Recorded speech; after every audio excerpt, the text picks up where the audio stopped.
There are large number of Indian or Western techniques of healing which may not have scientific data, but they work. And I have a personal experience. Many years ago, my wife developed lower backache. It was intense pain, excruciating pain.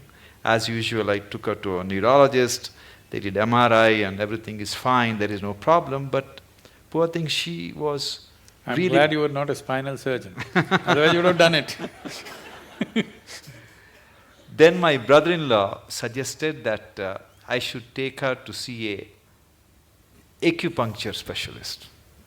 As a doctor, it was a bit embarrassing for me to go to somebody. And he didn't have a fancy clinic. I went to his house and he talked to my wife for a few minutes and he made her sleep flat on the floor. And Sadhguru, he took, from the heel, he started pressing on her lower back for 10 minutes as I was watching. I'm not exaggerating, she never had the lower back pain ever since. I'll show you thousands and thousands like that. Not even with any needles, simply.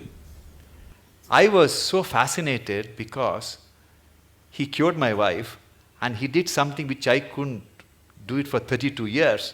She was fine.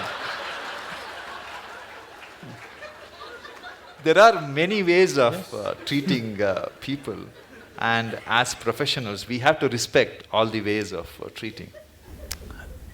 Definitely, I would say allopathic system is at its best when there's an emergency.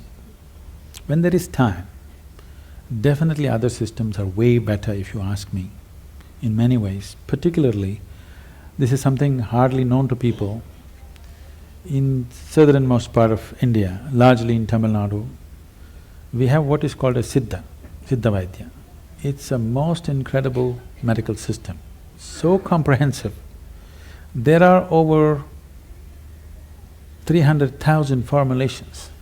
I don't think even modern pharmacopoeia has that. Over 300,000 formulations elaborately written down. And the fundamental difference between Ayurveda and Siddha is, Ayurveda is herb-based, Siddha is elemental. The only thing is, the skill level that it demands from the doctor is a challenge in modern world. This is something that you have to live, then only it works. The person who administers it is as important as what is administered. Who administers it? You're talking about touch, so who administers it is important, not just what is administered.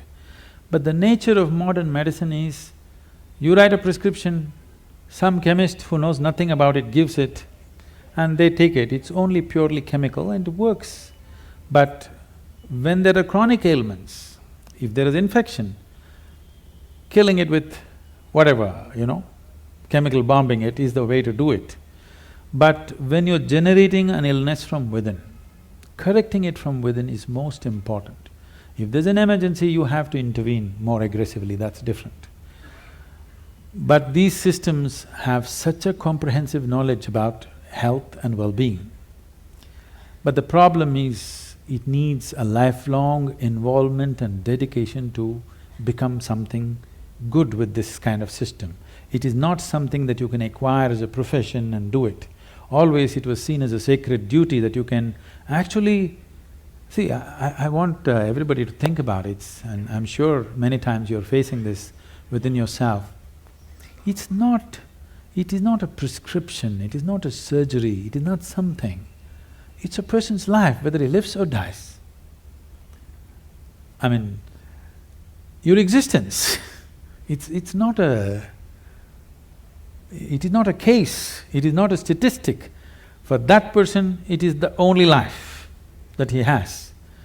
This needs far more deeper attention than just being handled as a profession. I think that sense of dedication and involvement, individual doctors might have grown into it, but still that's not there as a culture, that is not there It should not be seen as a profession, that's what I'm saying. Yes, of course, monetary requirements are there, that will happen, that's a different thing. But first of all, it must be seen as a certain commitment and a certain privilege that you are able to either end or extend somebody's life is not a small privilege.